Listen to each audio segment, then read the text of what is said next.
Life was as predictable as a routine dental checkup until today. My name's Jenny, your average tooth fairy who trades in molars for money, except that I work with state-of-the-art equipment in a swanky downtown clinic. My husband, Mark, is pretty much the academic type, graying at the temples and all. He lectured in the halls I once roamed as a student, though we never swapped anything more than a hello back then. It was only after my cap and gown were tucked away that we started sharing dinners, and before you knew it, vows. You could say we lived a standard married with no kids, just a couple of lazy goldfish life. Until today. Exhausted, slipping out of my work shoes, I saw them, divorce papers, as stark and chilling as an extracted wisdom tooth, lying beside a note on a coffee table that had seen better days, his handwriting, no doubt. Grimacing, I picked up the note. His words punched me in the gut harder than any root canal ever would. Jenny, I'm tired. Tired of the humdrum, of papers, of people. I need silence, not the kind we got on Sunday mornings, but the deep kind that you only find away from civilization. Consider this my path to becoming a nobody, to finding some darn peace. Mark. My hands trembled, the note nearly crumpling in my grip. No dramatic outburst, shocked as that to you. I uncapped one of the pens that was always scattered around and scribbled on the back of some grocery receipt, the only paper in immediate reach, then dialed Mark, heart drumming a harsh beat against my ribs. The line clicked, and after what seemed like a year, his familiar, now distant voice answered. Jenny? Mark. What's this about becoming a nobody, huh? You dumping our years together like last week's trash? Jenny, you're not getting it. I can't. I don't want to. It's not you, it's... Cut the crap, Mark. You leave a note? Papers? Just like that? My voice rose as I gripped the phone like it was a lifeline. Where are you? There was a pause, a silence that spoke volumes. Somewhere you can't find me. Somewhere I can be alone. Alone? And what am I supposed to do, huh? Just sit tight and smile while you play hermit? Jenny, please. No, you listen. You can't just decide you're bored, and... Bored isn't the word, Jenny. I need something else, something different. What? Silence? You want silence, by earplugs. But you don't just get to check out. I spat the words out as if they were sour. Jenny, please try to understand. Oh, I understand, all right. Understood loud and clear, Professor. You've made your point. Enjoy your bloody peace then. The line went dead with a finality that echoed in the now too quiet room. The note lay there, staring up at me with its life-altering news, and I was left to figure out if I was to press on with the painful extraction of Mark from my life or root around in the mess for a sliver of hope. It seemed I had more than just teeth to pull. The clinic reeked of strong antiseptic. Where it used to put me at ease, now, it just stirred the pot of my mind, brimming with gossip. Mark, my ex, gone puff, just like that. And the fact that everyone wouldn't shut up about it was getting under my skin. The phone was buzzing again. It never eased up. I knew without looking it was more of the same, nosy folks prying for details. Sam's Dental, how may I help you? I answered, using the clinic's name to avoid personal questions. Hey, it's Lizzie from math department. We heard about Mark. You holding up okay? I sighed. Yeah, Lizzie, I'm doing my job. Anything else? I mean, it's just weird, right? Mark's such an urban guy. She pried, digging for dirt. It's his choice, I snapped, a bit more sharply than intended. Sorry, it's just been a rough day. I could almost hear her shrug through the phone. Sure, just checking in. You know how it is here, we're all a bit nosy. The clinic was quieter than usual. I could almost hear the whispers bleeding through the walls. Patients eyed me with a mix of pity and morbid curiosity as I walked through the hall. I needed a break from the staring and the rumors. I found myself in the staff room with Rosa, the receptionist, who was always blunt as a spoon. She was digging through her locker, the metal door screeching like nails on a chalkboard. So, he left you the papers then disappeared, huh? Rosa didn't mince her words. That's about the size of it, I muttered, pouring myself a coffee. She leaned against the lockers, arching an eyebrow. You sign M? Yeah. Savage. Rosa shook her head. Man's got style, give him that. I couldn't help but laugh, leave it to Rosa to call a disappearing act stylish. Back in my office, the nice and tidy one with diplomas on the wall, the phone rang again. It was the one face I didn't mind showing up in my caller ID, Angela, the closest thing I'd had to a sister since forever. Girl, how you just gonna let him punk you like that? No hello, no how are you, just Angela in all her glory. He didn't punk me, Ange. I signed the papers, that was my choice. And you just gonna roll over and play dead? There's nothing to fight for. I'm done and dusted with him. There was a pause. I knew Angela's wheels were turning. Fine, she said. But this isn't gonna fly. We're going out tonight. You need to blow off some steam, or you'll go nuts. I wanted to argue, but she wasn't wrong. Besides, it beat listening to the whispers and rumors that looped like a bad soundtrack in my mind. The hours ticked by, filled with teeth cleaning and dodging personal questions. By the time my last patient left, I was ready to peel out of there like a bat out of hell. Angela was waiting for me at the local dive, the kind of place where the beer was cold, and no one gave two hoots about your personal drama.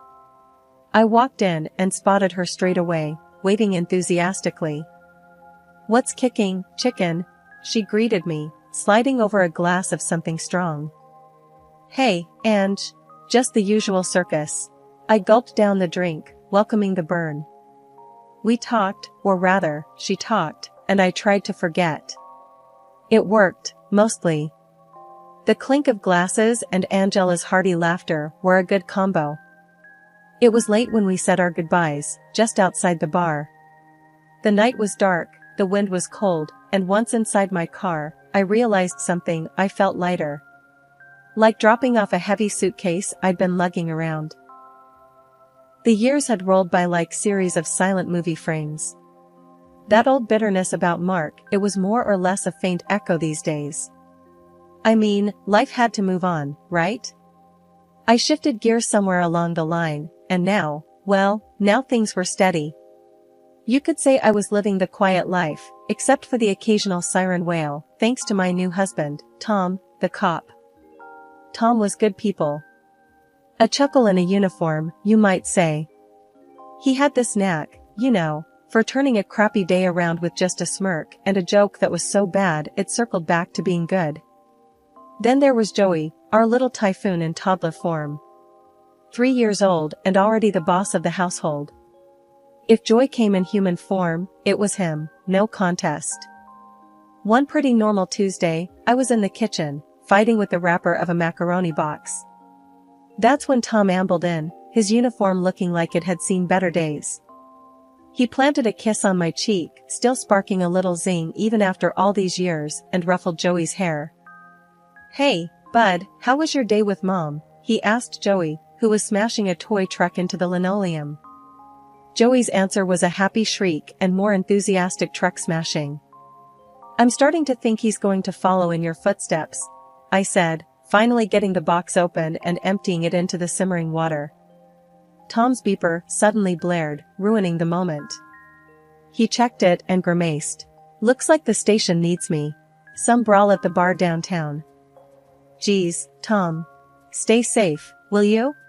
Always, he said, standing up, but with Joey still clinging to him. He handed our son back to me. Gotta run. I'll try not to wake you too when I come back. After he left, it was just Joey and me and the hum of the refrigerator.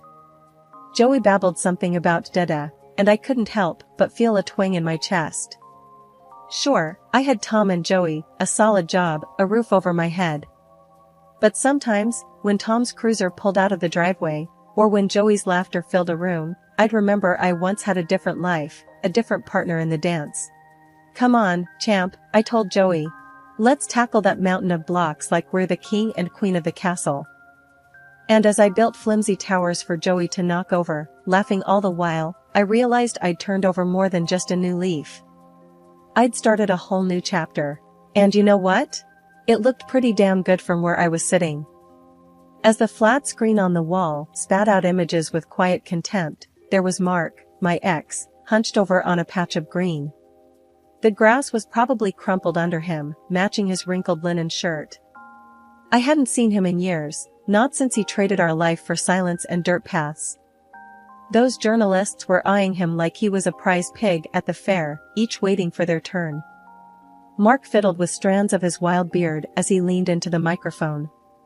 His voice, still with that calm know-it-all tone, itched in my ears. "Yeah, that's right," he was saying. "I had to leave because of her. She's got this heart, steeled over, you know? Cold. And cheating? She was a regular at that game. Took my piece, she did. That's why you find me here, away from all that mess." The air in the dental clinic was colder than usual, or maybe it was just my mood darkening everything around me since that darned news report aired.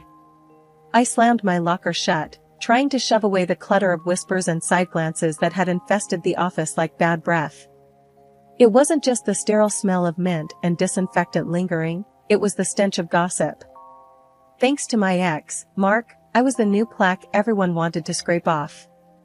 "Hey, you done early?" Gina, one of the hygienists, leaned against the door frame, balancing a stack of patient folders. Her tone was casual, but her eyes were skirting around mine, wary. Too wary. "Yeah," I grunted, collecting my stuff. "Need to clear my head. This place is looking kinda stuffy." She snorted, a crude sound that was music to my irritated ears. "Looks the same to me. Though, you could cut the tension with dental floss." I offered a half smile, but didn't meet her eyes. "Maybe some people got cavities in their personalities," I replied, voice tight. As I walked out, I couldn't shake off the prying eyes. Reaching my car, I spotted Tom waiting for me, arms crossed, leant on the hood. His usual sunny exterior was clouded over. "How's it going, Jenny?" he asked as I approached, trying to light up the dimming day. "Like a root canal gone wrong," I replied, my keys jingled with a shake of my hand. Tom pushed himself off the car. "You know what I think? Screw him. He's talking crap." "That's one word for it," I said, opening the car door. Tom detoured it, his stance stubborn. "We shouldn't let this nonsense get between us. You've got me, Joey, and Angela. It's their problem if they believe that liar." The sincerity in his voice was a soothing balm, but I was too riled up to take it in fully. "Sure, but try telling that to the hyena club in there." He grabbed my hand, his grip firm. "Listen, let's grab Joey, hit the pizza place, and just chill. All right?" I took a breath, absorbing the offer. "You always know how to patch things up, cop hubby," I said with a tired smile. "And don't forget it."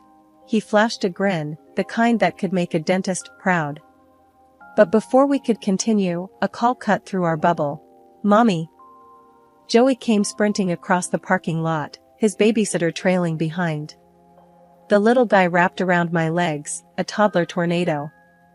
"Hey champ," I said, lifting him up. "You ready for some pizza?"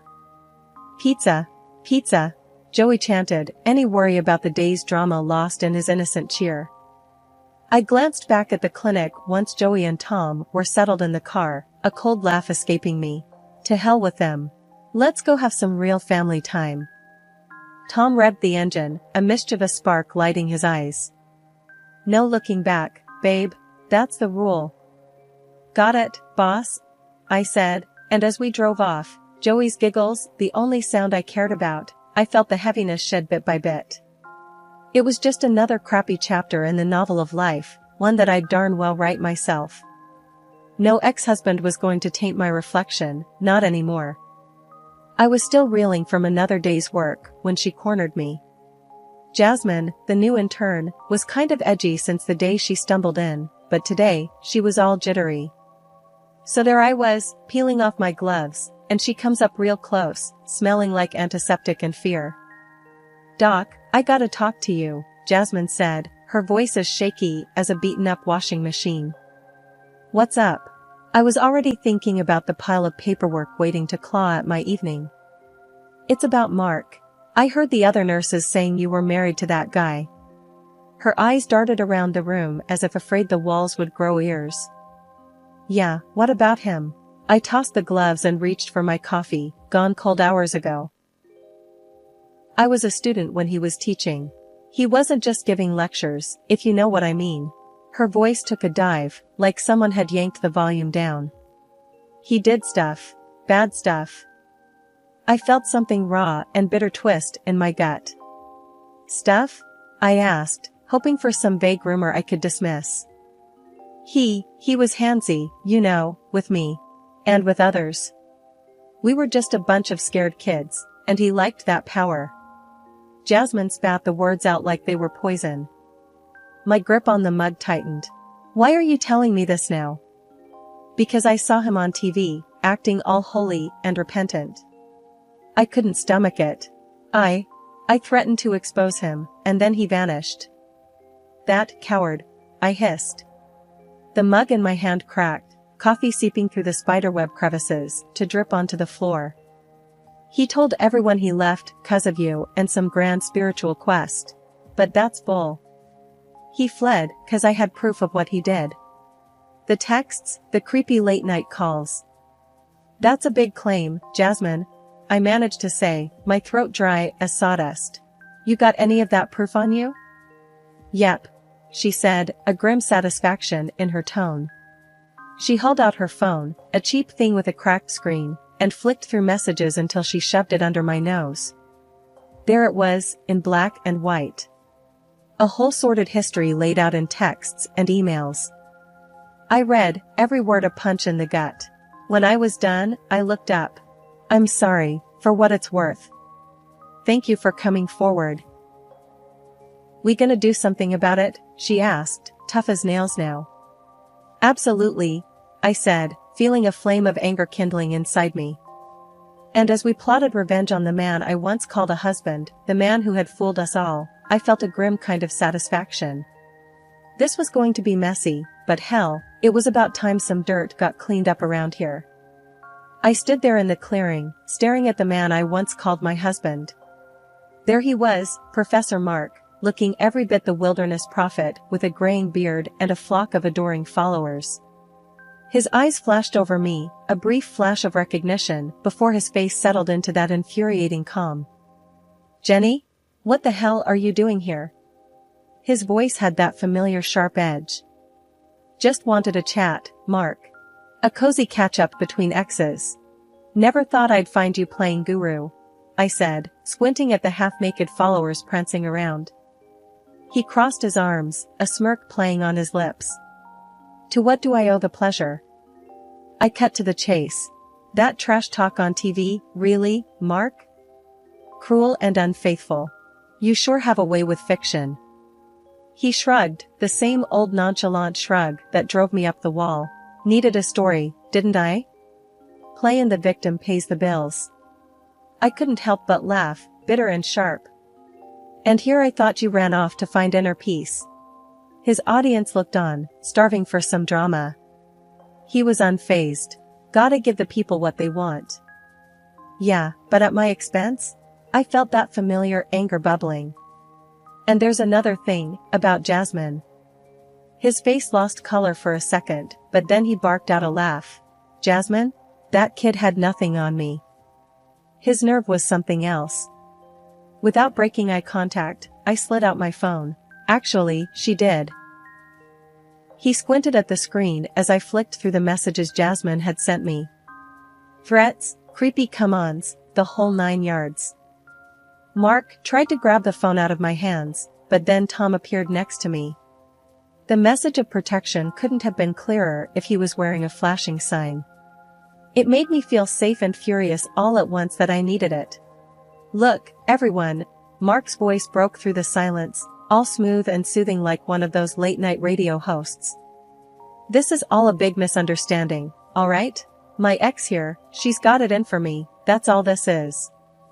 I could feel my jaw clench at his words, but I kept my cool. I wasn't about to let him get to me. Not this time. Tom's voice, gravel mixed with thunder, growled next to me. Cut the crap, Mark. We all know what you did. And it's all coming out today. Mark's followers looked from him to me and back again, like they were watching a tennis match. Just then, the wail of the sirens cut through Mark's phony serenity like a chainsaw through butter. His face drained of color, which on him, looked almost impressive. Please. Mark was kneeling now, the guru luster gone, replaced by sweaty desperation. You can't do this. Think of my reputation. Tom snorted, stepping closer to Mark so that the kneeling man had to crane his neck just to keep eye contact. Reputation? What about the lies about Jenny? What about all those messages, huh? What about Jasmine's story? You think that doesn't count for nothing? The game's up, buddy. Mark looked up at us, his eyes flicking from my snarl to Tom's stony glare, and then to the uniformed officers coming up behind us. There was a moment, a single moment, where he looked like he might run.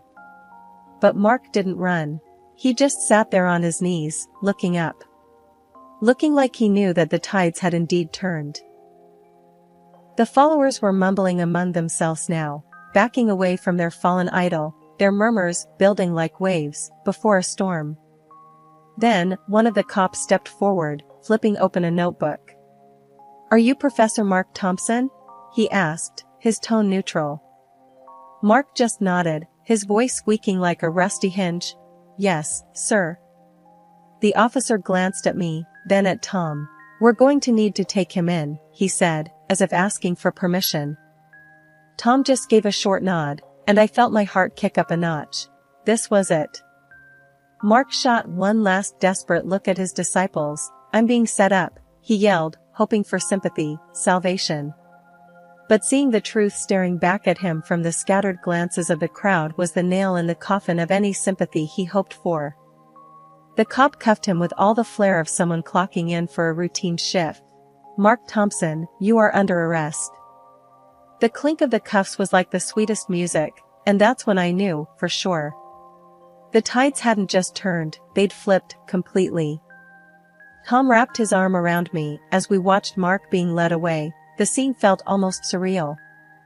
I turned to Tom, and his nod told me everything. We were on the same team, and we were strong. I was standing outside and breathing in the fresh air. The phone in my pocket started its own dance, buzzing with incoming calls, no doubt apologies and awkward backtracking. I had no interest in their sorry words. I told you so wasn't my style. The door to the clinic swung open, and Jasmine walked out. Hey, Doc, she said, with a grin that seemed out of place, but right for someone who'd just shrugged off a weight they'd been dragging around. Is it true? They got him? Yep, I said, feeling a sharp sense of satisfaction at her smile. It's true. Good. It's about damn time, she said, her voice firm. I could hear some of my own resolve echoed in her tone. Jasmine had courage, coming forward, speaking out. It's not easy, facing ghosts. He won't be seeing the outside of a jail cell for a long while, Tom said. Good riddance, she shot back, no hint of sympathy for my ex-husband. I couldn't help smiling at her spunk. You did good, I said. Really good. Tom's radio crackled with police chatter, but he ignored it, his attention on today's victory. You gonna celebrate? Jasmine asked. Her shift was obviously over, and she was all but bouncing on her heels, ready to let relief transition into something warmer, more joyful. Mom's got Joey, I answered. So, yeah, we'll celebrate. Quietly. Jasmine nodded, then left, her steps light. Let's go home, Tom, I said after a moment. Let's go be with our son. Nothing I'd rather do. He agreed, and we turned away, my hand finding his, strength in our combined grip, ready to face whatever came next, together.